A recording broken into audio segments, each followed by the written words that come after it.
ये एक इत्तेफाक है कि यहाँ एक साहब रहते हैं सैयद महताब जा, तो उन्होंने मुझे रब्ता किया दिसंबर में और उन्होंने कहा कि सर मुझे आपसे बात करनी है। तो मैंने उनको नंबर भेजा अपना और फिर बात हुई। तो इन्होंने कहा कि हम चाह रहे हैं कि आपकी अदबी खिदमत पर। तो मैंने इनसे पूछा कि भाई आपने कितना फ़हीम अख्तर को जाना है। तो उन्होंने बरजस्ते जवाब दिया कि मैंने जाना नहीं, मैंने आपको पढ़ा है। अच्छा। तो मुझे बड़ी खुशी हुई, इसलिए कि आजकल किताबें लोग पढ़ते नहीं हैं। तो फिर उसके बाद उन्होंने बात की और फिर दावत दी आने के लिए। तो हमने कहा भाई गर्मियों में तो हम नहीं आ पाते हैं, चूँकि लंदन में आपको पता है रहते रहते आदी हो गए, तो सर्दी का वो होता है, गर्मियों में तकलीफ़ होती है आने में। तो उन्होंने कहा कि ठीक है सर रमज़ान से पहले आ जाइए। तो हम आ गए और अच्छा है उन्होंने इंतज़ाम किया। और स्कूल के हेडमास्टर जो है मसूद आलम साहब, बड़ा अखलाक मोहब्बत है इन लोगों में। जाहिर सी बात है कि उर्दू अदब हो या कोई अदब हो, आजकल अदब में लोग जो हैं कम दिलचस्पी ले रहे हैं। लेकिन फ़हीम अख्तर की अदबी खिदमत पर जैसा महताब जा ने बताया, कोई 20-25 लोगों ने पेपर लिखे हैं। बहुत सारे प्रोफेसर जैसे डॉक्टर शहनूर हुसैन आए हुए हैं रानीगंज से, और बहुत सारे स्कॉलर आए हुए हैं। बहुत सारे हैदराबाद यूनिवर्सिटी से ऑनलाइन जुड़े हैं, मेरठ यूनिवर्सिटी जुड़े हैं। तो एक अच्छी बात है। जो मुझे लगता है कि 25 वर्षों से जो मैं मुसलसल लिख पढ़ रहा हूँ, तो एतराफ़ किया गया और इस बात की एतराफ़ किया। हाँ, मुझे नहीं लगता कि मैं बहुत खुश हूँ क्यों हो रहा है, और हो रहा है। खुश इसलिए हूँ कि मेरे अलावा भी जो लोग लिख पढ़ रहे हैं और जायज़ तरीके से, चूँकि आजकल पता है आपको माहौल बड़ा ख़राब है।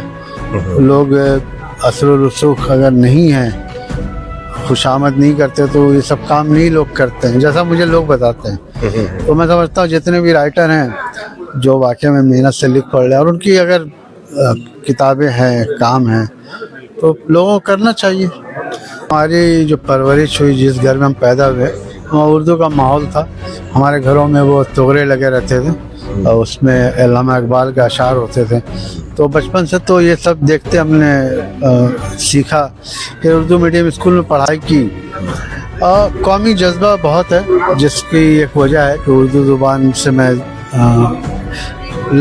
करता हूँ। मैं तो ये नहीं, आजकल हर कोई मोहब्बत कर रहा है और आपको पता है कितने रंग बदल बदल के लोग मोहब्बत कर रहे हैं। अकेला नहीं हूँ। सूफी जमीयत लिटरेचर सोसाइटी में कोई 35 लोग हैं पूरे हिंदुस्तान से, और हमने सिर्फ कलकत्ते में नहीं काम किया है। कलकत्ते में इसकी दाग बेल्ट रखी, कैसर शमीम थे, मेरे मरहूम दोस्त शकील अहमद खान थे।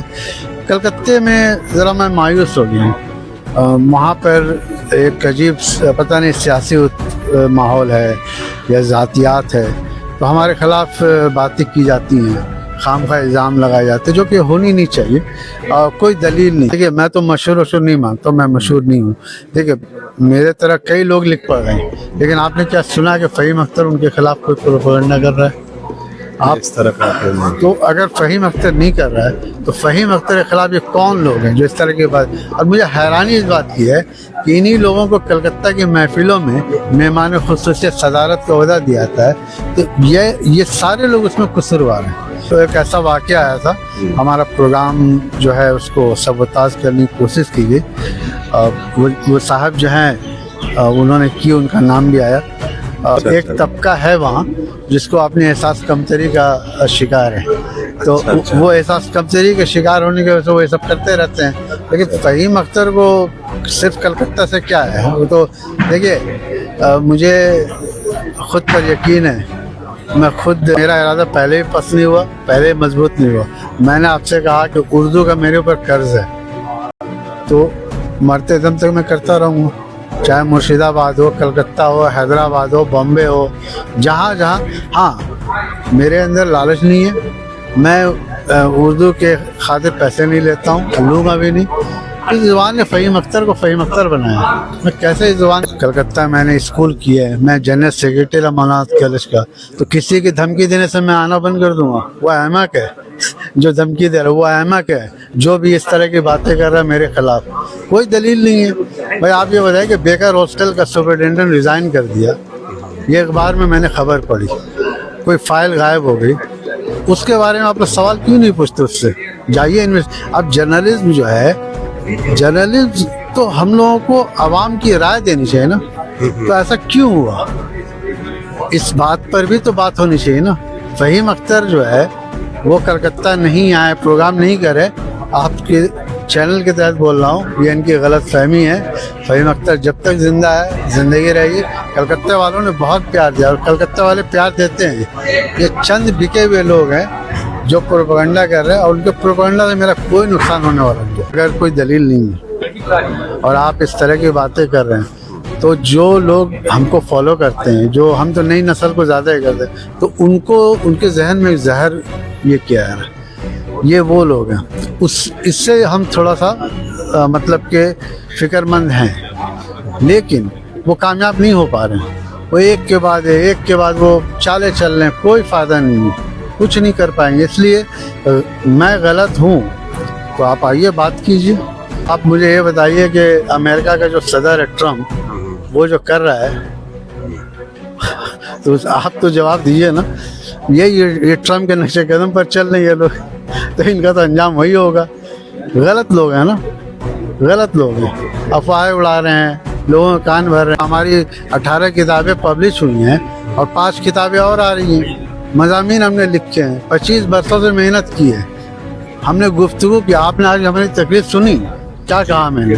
कहीं से आपको लगा कि ये आदमी जो है खुशामदी है, पैरवी करता है या खुशामद करके नौकरी पा? कई लोगों ने, ज़्यादातर लोगों ने कहा है उनको नाराज़गी है। तो अब उर्दू के जो गैंगस्टर जिसको मैं कहता हूँ, उनसे नाराज़ है। अब उनकी चलेगी नहीं कि वो खुद बदनाम हो रहे हैं, वो सर उठा नहीं सकते, वो गुफ्तगू नहीं कर सकते। एक मजमून उनका बताइए आप कहीं पर पढ़ा जाता है? मैं तो उनकी वो नहीं कर रहा हूँ, लेकिन ये तो मैं दलील बात कर रहा हूँ। मैंने गुनाह ये किया है कि मैंने ईमानदारी से उर्दू ज़ुबान के लिए जो मुझसे बन पड़ा, मेरी पूरी टीम है, हम एक दो लोग नहीं हैं, कई लोग हैं। अब इनको अगर नाराज़गी है तो ये उनका मसला, मेरा थोड़ी मसला है। उनकी नाराज़गी, अगर नाराज़गी है तो बात कर लें हमसे।